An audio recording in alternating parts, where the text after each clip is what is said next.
హన్మకొండ హైగ్రీవాచారి మైదానంలో RTC electrical బస్సులను ప్రారంభించనున్న కార్యక్రమంలో ఏర్పాటు చేసిన బ్యానర్లలో రాష్ట్ర డిప్యూటీ సీఎం బట్టి విక్రమార్క ఫోటోను మర్చిన అధికారులు, తప్పును గుర్తించి కార్యక్రమానికి ముందు డిప్యూటీ సీఎం ఫోటోను అతికించిన అధికారులు.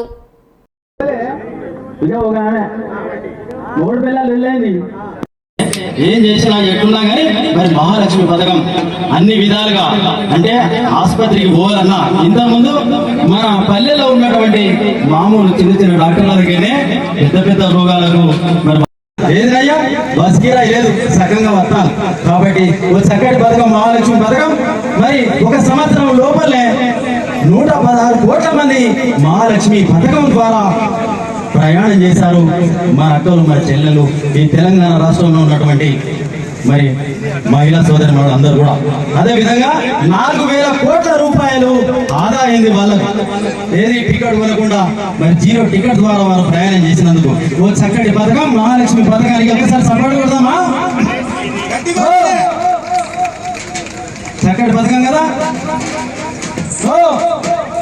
బస్సు ఎక్కడ ఎక్కి బస్సు ఎక్కడ దిగి